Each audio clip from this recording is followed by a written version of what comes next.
Hello friends, good morning. Super Kanmani സീരിയലിന്റെ ഇന്നത്തെ എപ്പിസോഡിന്റെ റിവ്യൂലേക്ക് എല്ലാവർക്കും സ്വാഗതം. അങ്ങനെ മാനസയുടെ വീട്ടിലെത്തുന്ന സുമിത്ര ഹേമയോടായിട്ട് പറയുന്നുണ്ട്, ഞാൻ മാനസയെ ജയിലിൽ പോയി കണ്ടു, പ്രസാദവും കൊടുത്തു. പക്ഷെ അവൾ അത് വാങ്ങിയില്ല. സ്വന്തം അച്ഛനും അമ്മയും വരെ വെറുത്ത് കളഞ്ഞ ആളാണ് ഞാൻ. അങ്ങനെയുള്ള എനിക്കിനി എന്തിനാണ് ഈശ്വരൻ എന്നൊക്കെ പറഞ്ഞ് മാനസ പൊട്ടിക്കരയുകയായിരുന്നു.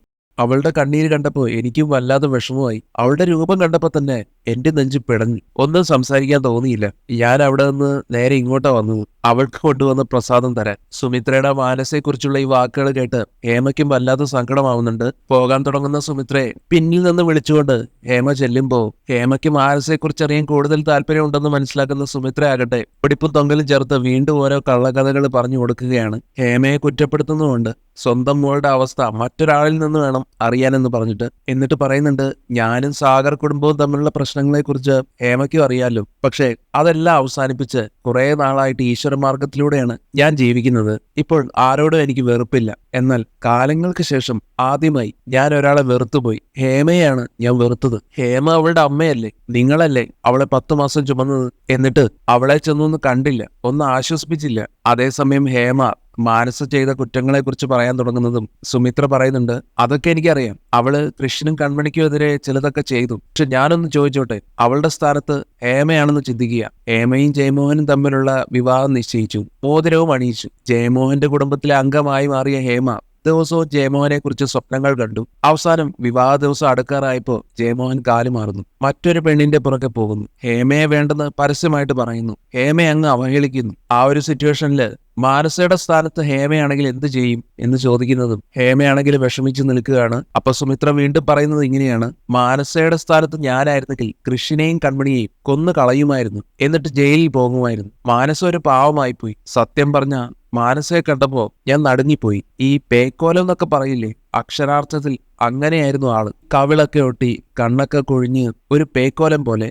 ഈ ലോകത്തിലെ ഏറ്റവും വലിയ ദുഷ്ടർക്കും അവരുടെ അഭയകേന്ദ്രം എന്ന് പറയുന്നത് സ്വന്തം അമ്മയായിരിക്കും. അമ്മയാണ് ഒരാളുടെ ഏത് തെറ്റും പൊറുക്കുന്ന ഒരേ ഒരു കോടതി. ഇവിടെ ഇപ്പൊ ആദ്യം ശിക്ഷ വിധിച്ചിരിക്കുന്നത് അമ്മയാണ്, അവളെ കുടുംബത്തിൽ നിന്ന് കൈയൊഴിഞ്ഞിട്ട്. ഹേമയ്ക്ക് ഇതെല്ലാം കേട്ട് ഒത്തിരി സങ്കടമാവുന്നുണ്ട്. സുമിത്ര അത് മുതലാക്കിക്കൊണ്ട് തന്നെ എന്തായാലും സാഗർ കുടുംബത്തിന് അവരുടെ ആഗ്രഹങ്ങളെല്ലാം നടന്നു കഴിഞ്ഞു. മാനസയെ ജയിലിലുമാക്കി. അവളുടെ അച്ഛനമ്മമാരെ അവളിൽ നിന്ന് അകറ്റുകയും ചെയ്തു. ഹേമയും ജയമോഹനും ജയിൽ ചെന്ന് മാനസയെ കാണണ്ട. പക്ഷേ കൃഷ്ണന്റെയും കൺമണിയുടെയും കല്യാണത്തിന് പോകാതിരിക്കരുത്. ചെന്ന് വയറ് നിറയെ സദ്യ കഴിച്ച് സന്തോഷമായിട്ട് തിരിച്ചു വരണം. സ്വന്തം മകള് ജയിലിൽ കിടന്ന് നരകിച്ച് മരിക്കട്ടെ. ഇങ്ങനെയും പറഞ്ഞ് സുമിത്ര പോകുമ്പോൾ സുമിത്രയുടെ വാക്കുകളെല്ലാം വല്ലാതെ വേദനിപ്പിക്കുന്നുണ്ട് ഹേമയെ. മാനസയെക്കുറിച്ച് ഓർത്ത് കരയുക തന്നെയാണ്. അതിനുശേഷം കാണിക്കുന്നത് കൃഷ് തന്റെ സ്വന്തം വീട്ടിൽ തിരിച്ചെത്തുമ്പോൾ ബലരാമനെ കുറിച്ചുള്ള തന്റെ ആദി സാഗർ കൃഷുമായിട്ട് പങ്കുവെക്കുകയാണ്. അന്ന് ഫംഗ്ഷൻ കഴിഞ്ഞ് ഇറങ്ങുമ്പോൾ തന്നെ ബലരാമൻ ആകെ ഡള്ളായിരുന്നു. വീട്ടിൽ ചെന്നാൽ ഉടൻ വിളിക്കാമെന്ന് പറഞ്ഞു, പക്ഷെ വിളിച്ചില്ല. പിന്നെ ചെക്ക് ഇൻ ചെയ്തു എന്ന് പറഞ്ഞ് ഒരു മെസ്സേജ് വരികയാണല്ലോ ചെയ്തത്. പിന്നെ ബിസിനസ് തിരക്കാണെന്ന് പറഞ്ഞ് വേറൊരു മെസ്സേജ്. ഈ മെസ്സേജ് അയക്കുന്ന സമയം മതിയല്ലോ സംസാരിക്കാൻ. ഇനി മറ്റാരെങ്കിലും ആയിരിക്കും അവന് വേണ്ടി മെസ്സേജ് അയച്ചത്. ഇതെല്ലാം കേട്ട് കൃഷ്ണ സാഗറിനെ സമാധാനിപ്പിക്കുന്നുണ്ട്. അതൊക്കെ വെറുതെ തോന്നുന്നതാണ്. അതേ സമയത്താണ് സാഗർ ആ കാര്യം കൃഷ്ണനെ അറിയിക്കുന്നത്. നിനക്കറിയാത്തൊരു ബാക്ക് സ്റ്റോറി ബലരാമനുണ്ടെന്നും നിന്നെ അത് അറിയിക്കേണ്ടതാണ് ഞാൻ ആദ്യം കരുതിയത്. പക്ഷേ ഈ സന്ദർഭത്തിൽ നീ അത് അറിയണം. എനിക്ക് അവന്റെ കുറച്ച് ഫോട്ടോസ് ഫോണിൽ കിട്ടി, ബലരാമന്റെ അണ്ടർവേൾഡ് കണക്ഷൻസിന്റെ തെളിവായിട്ട്. ഇതേ സമയം കൃഷ് പറയുന്നുണ്ട് സാഗറിനോട്, എനിക്കതൊക്കെ ഓൾറെഡി തന്നെ അറിയാമെന്ന്. ഏട്ടൻ അതൊക്കെ എന്നോട് പറഞ്ഞിട്ടുണ്ടെന്നു. അതൊക്കെ കഴിഞ്ഞ കാര്യങ്ങളല്ലേ എന്ന് ചോദിക്കുമ്പോൾ സാഗർ പറയും, അല്ല, അതിന്റെ തുടർച്ചയായിട്ട് അവൻ എന്തെങ്കിലും ആപത്തിൽ പെട്ടുപോയിട്ടുണ്ടോ എന്ന് എനിക്കൊരു പേടി. സാഗർ അങ്ങനെ പറയുന്നത് കേട്ടുകൊണ്ടാണ് സുജാത വരുന്നത്. സുജാതയും ആകെ ടെൻഷനായി പോവുകയാണ്.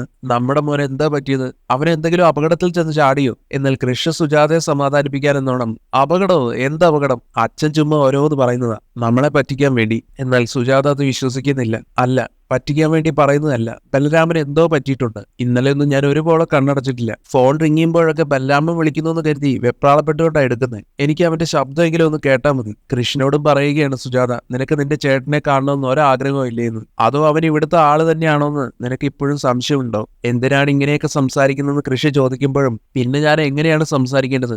നിന്റെയും കൃപയുടെയും കൂടപ്പുറപ്പ് തന്നെയാണ് അവൻ. കാണുമ്പോഴുള്ള സന്തോഷമല്ലാതെ അവനെക്കുറിച്ച് നിങ്ങൾ ഇവിടെ സംസാരിക്കാറേ ഇല്ല എന്നൊക്കെ പറഞ്ഞ് ബഹളം വെക്കുകയാണ് സുജാത.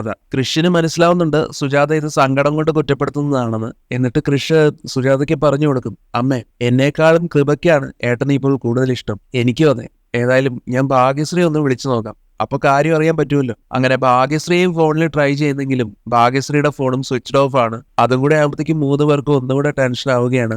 ആ ഒരു സിറ്റുവേഷനിൽ കൃഷ് ബലരാമന്റെ വീട്ടിൽ ഒന്നുകൂടെ പോകാമെന്ന് തീരുമാനിക്കുകയാണ്. നിങ്ങൾ രണ്ടുപേരും വിഷമിക്കാതിരിക്കാൻ പറഞ്ഞ് കൃഷ് അപ്പൊ തന്നെ അവിടുന്ന് ഇറങ്ങി പുറപ്പെടുകയാണ് ബലരാമന്റെ വീട്ടിലേക്ക്. പിന്നെയും ബലരാമനെ കുറിച്ച് ഓർത്ത് സങ്കടപ്പെട്ട് നിൽക്കുന്ന സുജാതയെ സാഗർ ആശ്വസിപ്പിക്കാൻ ശ്രമിക്കുന്നുണ്ട്. അതിനുശേഷം കാണിക്കുന്ന അലികയില് ദേവ്ജിയുടെ അടുത്തേക്ക് സന്തോഷത്തോടെ വരികയാണ് കൺമണി. കൺമണിയെ കണ്ട് ദേവ്ജി പറയുന്നുണ്ട്, അങ്ങനെ 2 ദിവസത്തെ സാഹസിക സംഭവങ്ങൾക്ക് ശേഷം സൂപ്പർ കൺമണി ഓഫീസിൽ തിരിച്ചെത്തി. ഇത് കേൾക്കുന്ന കൺമണിയാകട്ടെ വേറെ കുഴപ്പങ്ങളൊന്നും ഇല്ലാതെ തിരിച്ചെത്താൻ കാരണം ദേവ്ജി കൂടെയാണെന്ന് അഭിപ്രായപ്പെടുന്നുണ്ട്. കരീം സാഹിബിനെയൊക്കെ കൃത്യമായിട്ട് എത്തിച്ചത് സാറാണല്ലോ. എന്തായാലും സാർ ഇത് സന്തോഷത്തോടെ വാങ്ങണമെന്ന് പറഞ്ഞ് ദേവ്ജിക്ക് വിവാഹത്തിന്റെ ക്ഷണക്കത്ത് കൊടുക്കുകയാണ് കൺമണി. ദേവ്ജിയുടെ കാൽക്കൽ വീണ് അനുഗ്രഹവും ചോദിക്കുന്നുണ്ട്. തുടർന്ന് ദേവ്ജി പറയുന്നുണ്ട്, ഇതിപ്പോ താലികെട്ടിന് ശേഷം വിവാഹത്തിന്റെ ക്ഷണക്കത്ത്. സംഗതി അടിപൊളി. ക്ഷണക്കത്തെല്ലാം തുറന്നു നോക്കിയിട്ട് കൊള്ളാലോ എന്ന് അഭിപ്രായപ്പെടുന്നുണ്ട് കൺമണി. അതേസമയം അറിയിക്കുന്നുണ്ട് ദേവ്ജിയെ ക്ഷണക്കത്ത് ഇന്നാണ് കിട്ടിയത്. ദൈവത്തിന്റെ മുന്നിലും അമ്മയുടെ മുന്നിലും ആദ്യം സമർപ്പിച്ചു. പിന്നീട് ഒരാളെ നേരിട്ട് വിളിക്കുന്നത് സാറിനെയാണെന്ന്. അതറിയുന്ന ദേവ്ജി ആണെങ്കിലും അതെനിക്കൊരു അംഗീകാരമാണല്ലോ എന്ന് കൺമണിയോട് പറഞ്ഞപ്പോ കൺമണി അത് തിരുത്തും. അല്ല സാർ, അതെന്റെ അഭിമാനമാണ്. മുങ്ങി താന്നുകൊണ്ടിരുന്നപ്പോ ഒന്ന് കൈപിടിച്ചു ഉയർത്തിയത് സാറാണ്. എനിക്ക് കഴിവുകളുണ്ടെന്ന് ലോകത്തോട് വിളിച്ചു പറഞ്ഞതും സാറാ. പക്ഷേ എനിക്ക് വേണ്ടി സംസാരിച്ച സാറിനെയും എനിക്ക് തള്ളി പറയേണ്ടി വന്നു. വിഷമത്തോടെ അങ്ങനെ പറയുന്ന കൺമണി ആ സംഭവങ്ങളെ പറ്റിയൊക്കെ ഓർത്തു പോകുന്നുണ്ട്. കൺമണിയുടെ വിഷമം മനസ്സിലാക്കുന്ന ദേവ്ജി കൺമണിക്ക് പറഞ്ഞു കൊടുക്കുന്നുണ്ട്, അർഹതയില്ലാത്ത അവാർഡ് നിനക്ക് തരണമെന്നല്ല നീ അന്ന് പറഞ്ഞത്. നിനക്ക് അർഹതയുള്ളത് നിന്റേതല്ല എന്ന് പറഞ്ഞ് മാറി നിന്നതല്ലേ. വിട്ടുകൊടുക്കലും വലിയൊരു ഗുണവും തന്നെയാണ് കൺമണി. എന്തായാലും നിന്റെ ഗുണങ്ങൾക്കൊത്ത് നല്ലൊരു ജീവിത പങ്കാളിയെ തന്നെ നിനക്ക് കിട്ടി. പിന്നെ ഒരു കാര്യം നീ ഓർക്കണം, ചുറ്റിലും ശത്രുക്കളാണെന്ന് അറിയാമല്ലോ.